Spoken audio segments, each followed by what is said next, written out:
I'll be reacting to The Executioner and Her Way of Life, Episode 2. I'll be watching it from High Dive's website, and I'll be starting off my reaction in 1-0 go. Oh, yeah, I love the boom. Like that slight little subtle sound of the High Dive logo.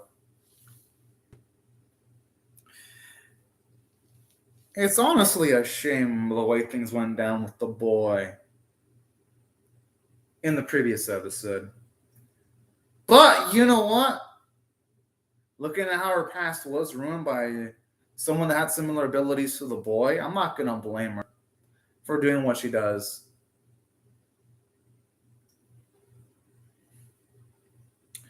Because unethical as it is, you got to think about the bigger picture. She does things for a larger group of people to make sure that they don't get killed or go through devastation like she went through when she was a youngin. I like this. It gives us extra layers to her personality because she doesn't want to cause unnecessary bloodshed if she doesn't have to.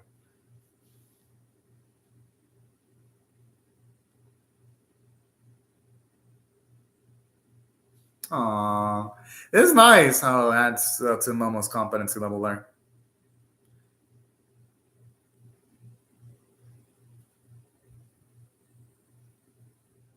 I'm going to have a feeling she's going to fail in assassinating her target because what I'm going to guess is she's going to hesitate in killing the girl that she's going to be supposed to go after.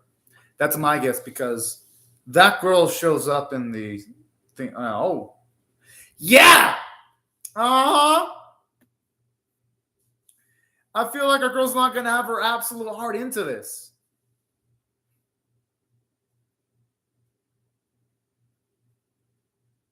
And she's not going to do it. She is not going to fucking do it because that girl shows up in the opening. That's why.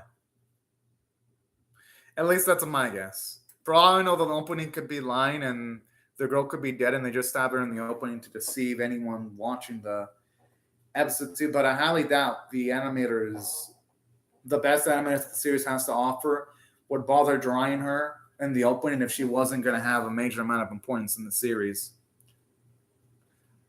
Like, it just feels like overkill, you know? Just to deceive someone for, like, a singular episode.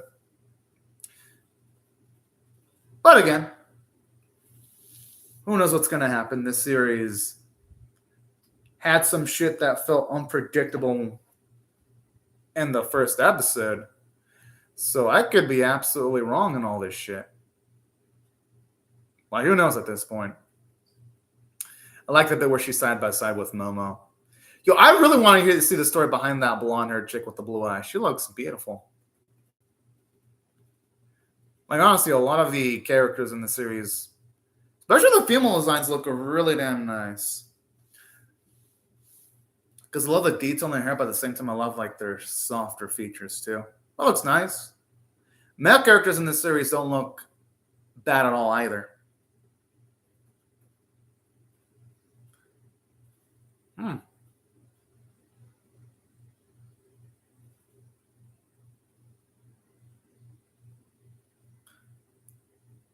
Oh boy. She's going to do the same thing like the previous episode to have Akari lower her guard so that she can finish her off.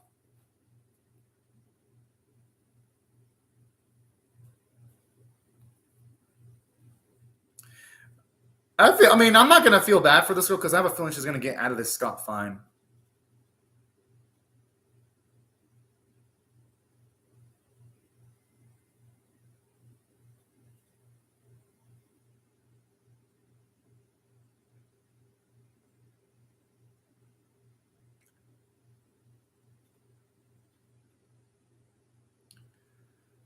Oh, man, she is a professional liar. I love this.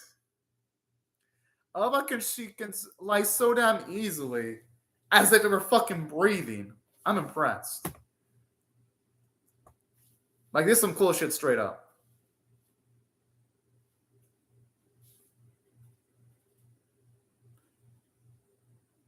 You know, that power does sound like it'd be useful. It's a shame that she has to kill her because inabilities on top of potentially distortion abilities. Shit, I could see why Akari would be perceived as a major threat.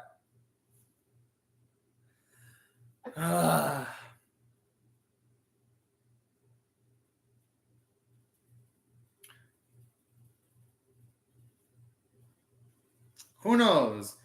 Here's what I think might happen. Maybe Akari is gonna be stabbed by our main girl, but maybe she might have some powerful auto regenerative abilities because it says that she can heal. So what's to say she can also heal herself?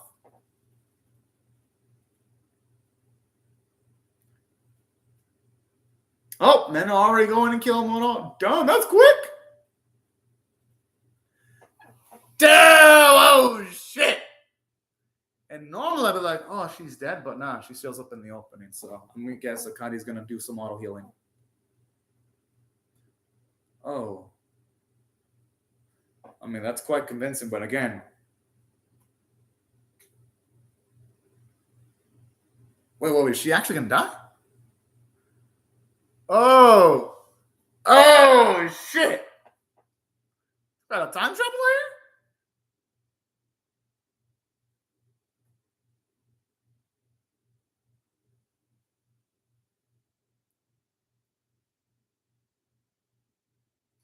Okay, that's impressive.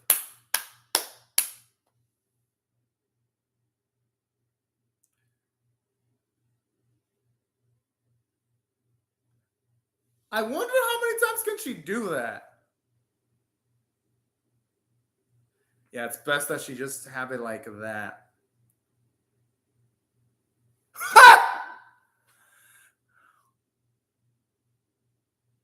Okay, no, it's not healing then.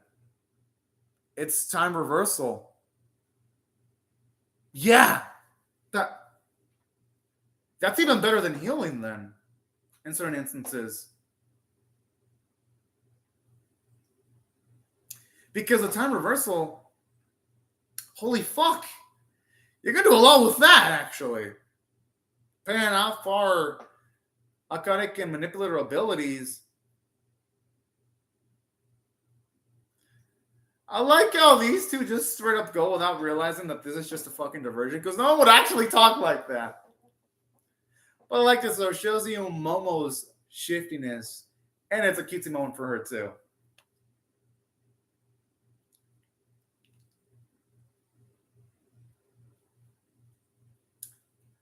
Oh, I just love the way she's Princess carrying that girl right after she tried to kill her earlier.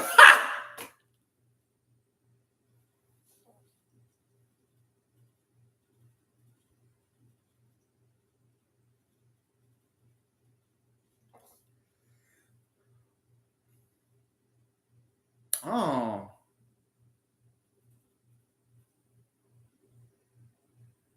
I'm assuming that's the one that has the most disastrous potential. That's my guess with the way the conversation's going.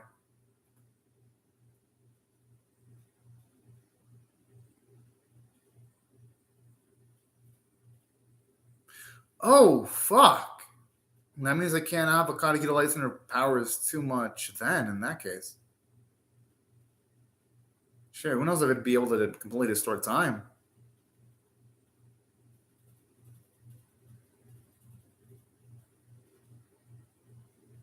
Yeah, I could see the potential dangers in that.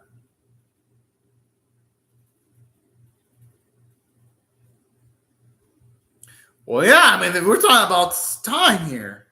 I could see why these two would be paranoid as shit. I do hope that Akari can find a way of convincing Mena to change her stance, though.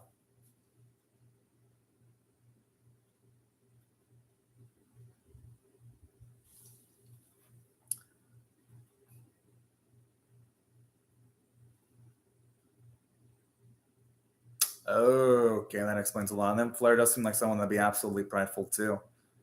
Because given off of the small amount of bits they did show off of Flair. But why do I get the feeling our girl's going to have a change of mind, though?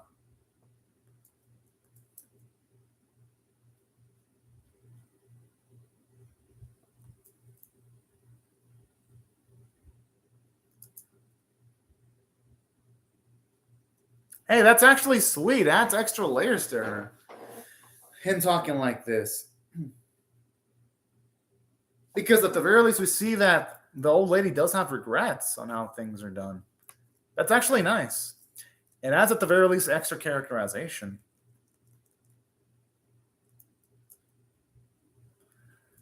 As Rocco, it looks like she's too precious to kill, though. She's fucking adorable. I really hope nothing bad happens to her.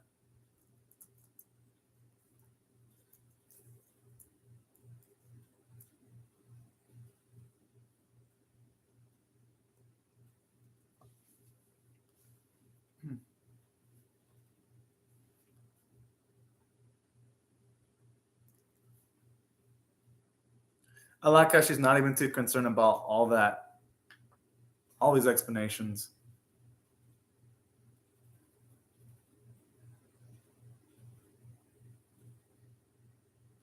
I like how she's not even concerned about the words that are coming out of her mouth.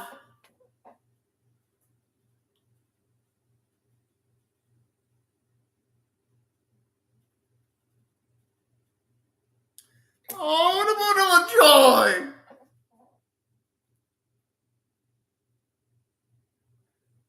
Whoa, she's a ladies' like, okay, cool. I mean, it'd be cool if this went the Yuri route, but I am also cool if she. Oh man! I love this girl. Oh man.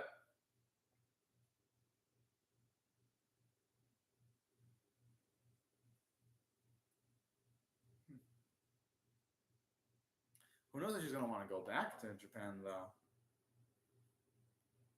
Yeah, she doesn't seem so excited about going back. No, maybe she didn't have the happiest life in Japan. That's my guess.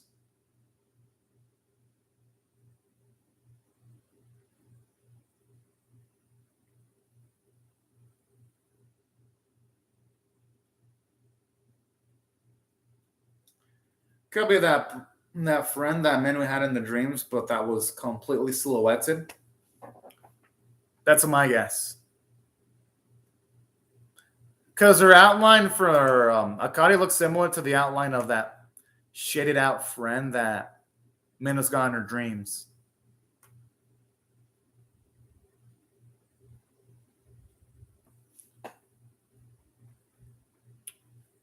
And I just love the infectious energy of Akari, seeing her optimism too.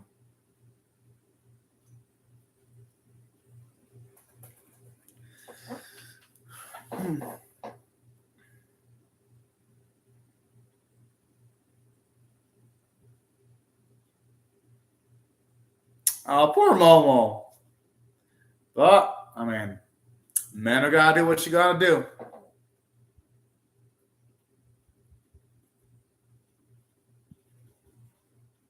I love how she's pouty too. You can feel the salt.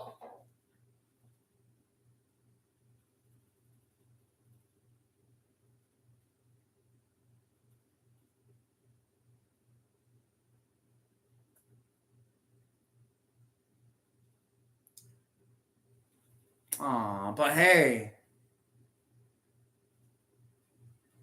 they can. They gotta take her to the place. No, exactly. She might be utilizing that.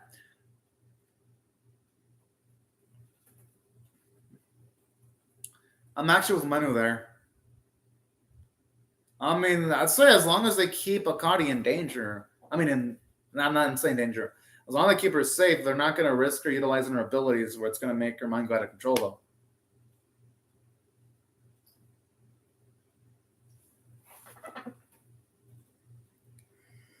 Oh. 3. Yeah, I'm noticing there's 3 of these.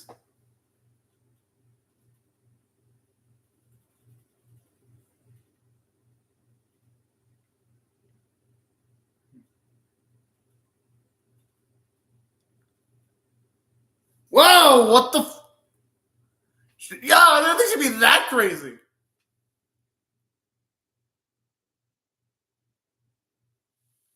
The thing is, though, she's going to have faith in her girl.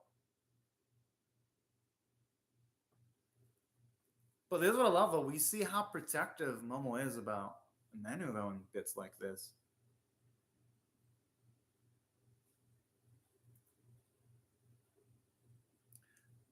She thinks, but she does. She won't. There's no way that's gonna fucking work. Akari has familiarity with Menu and trusts Menu.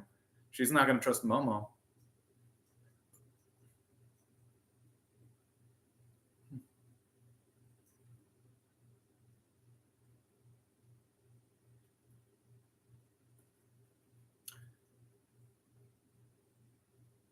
I like how she calls her Bubulicious and not even motherfucking Akari. Ha! Oh man. But you know what? Momo's coming from a good place, though. I mean, I'm not gonna blame her for being concerned. I mean, hey, it shows you how much she cares.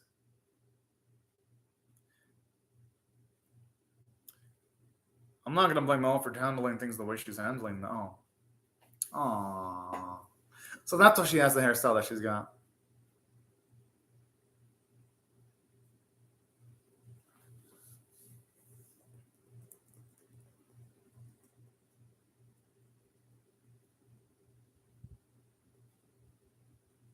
Oh, I think it's gonna come to her. Because I was even thinking too, when I was ranking the previous episode, that the silhouetted girl looked like Akari at that time, especially with like the top portion of the hair. I mean, that's the thing that gave it away. Okay, I actually really appreciate the effort. You have multiple characters moving on screen simultaneously. That cannot have been easy for the animators. So you can tell, even though this episode has no action, it is still well produced. Because most anime at this point would be just being lazy and having just a bunch of still montages of people walking or some shit like that. I'm glad this anime doesn't resort to that small baller shit.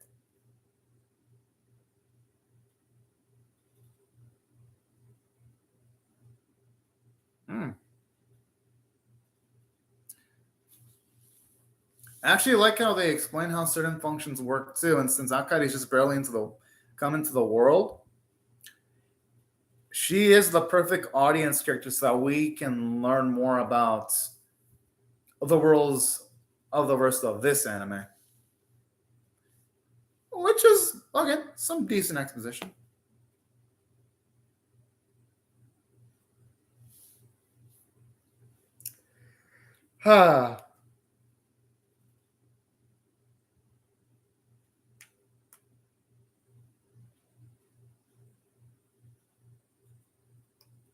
I like how she's already calling her sensei.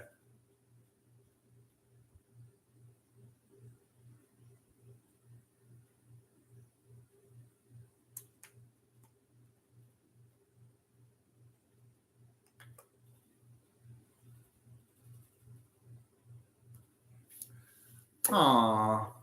I'm gonna guess she's gonna consider using the time reversal. Oh, I thought for a second the girl was gonna scrape herself, and Akari was gonna constantly utilizing the time reversal ability to get rid of a scrape.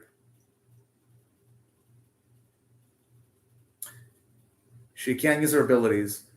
Fuck! Oh shit! I mean, it's sweet that she's utilizing her abilities, but she's gonna attract attention. Yeah, that's exactly what I'm worried about.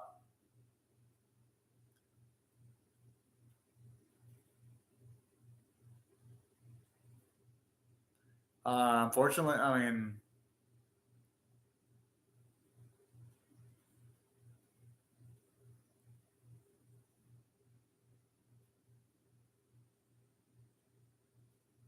that's actually pretty smart.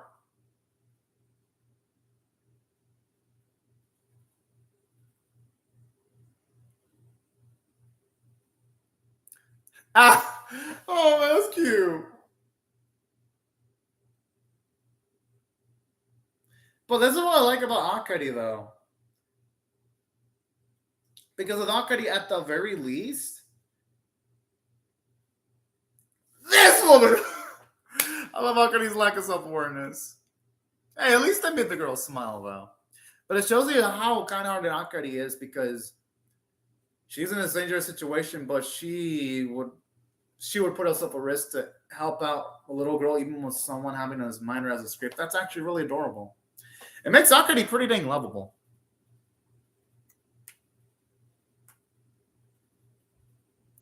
Oh, you can tell.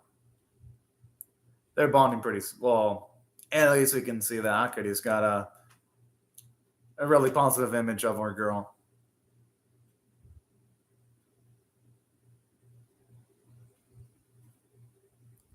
Oh.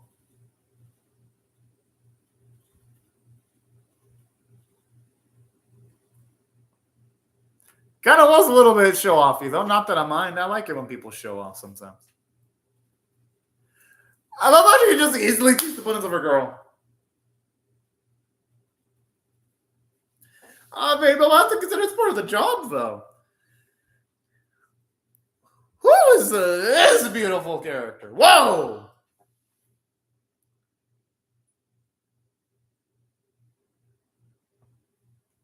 I like how it seems like this one doesn't even give a shit about certain.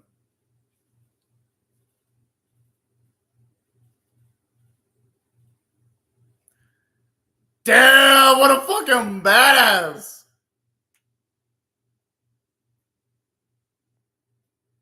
I mean, yeah, that outfit does attract a lot of attention. Positive attention, but still attention regardless.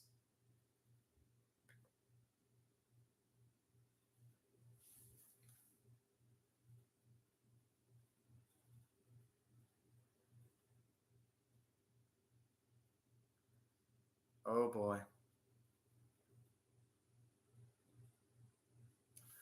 Woo boy.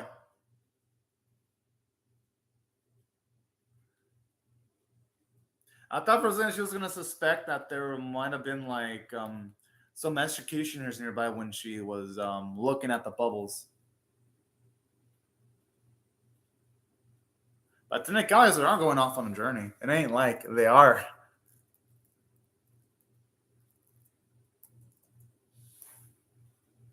You can tell she's gonna feel guilt about killing Naka. But you can tell though, even though it's her job, it's gonna hurt her quite a bit killing Akadia. By her facial expression. But you know what? I like this. It shows you the type of weight that our girl has to deal with all the time. As for the episode itself, I thought it was good. I liked it. But before I comment on what I loved about it, I'm just going to appreciate the ED. I like the painted feel that the ED has, actually. It looks nice. And the lady singing, it's got a cute voice, too. I dig it. I absolutely dig it.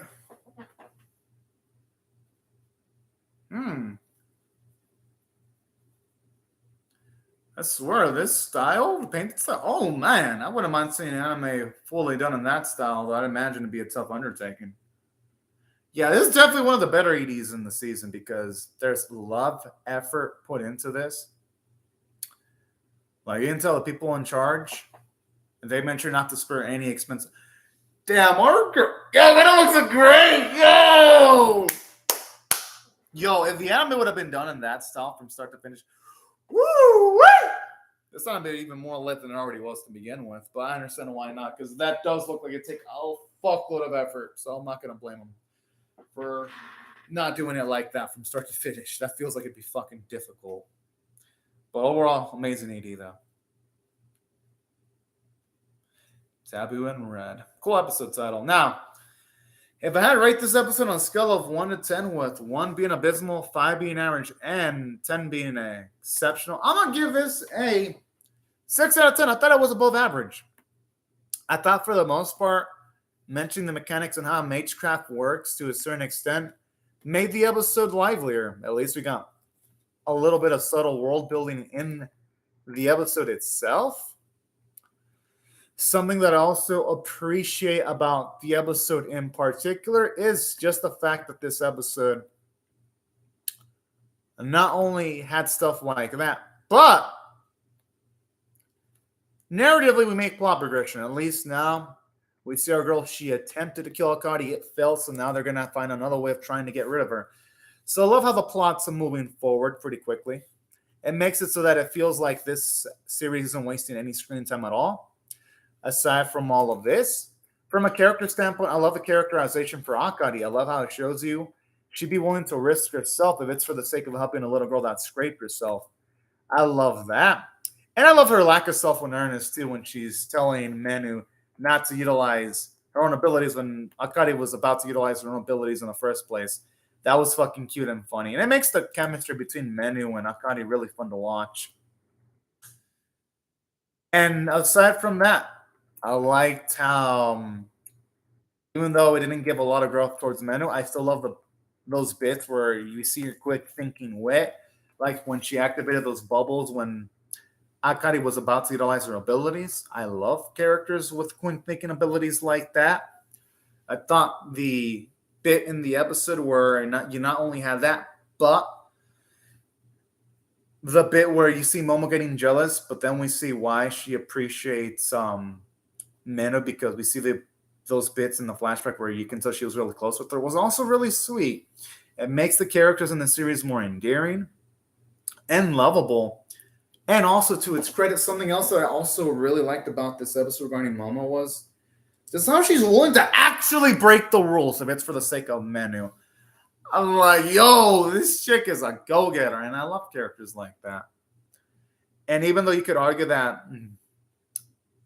the way Momo was handling herself this episode left more to be desired, I don't mind it one bit. It shows you how much she cares that she's willing to break the rules without any sense of hesitation if it's to just keep an eye on Menu. I thought that was actually pretty sweet. So overall, the episode adds a little bit of liveliness and doing things like that. And aside from all of that, the animation quality was stable.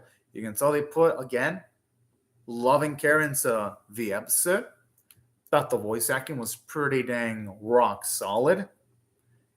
And that's why if I had to rate the episode overall on a scale of 1 and 10, with again 1 being abysmal, 5 being average, 10 being exceptional, I gotta give it a 6 out of 10 for above average. I enjoyed it. While it wasn't as bombastic as episode 1 was with cool, intense action, I don't mind an episode that's just there to transition some plot threads going forward. I don't mind it one bit because so far I've enjoyed the series. But anyways, y'all, these are my thoughts on the episode. I would really love to hear your thoughts on how I feel about my reaction or the episode itself in the comment section below.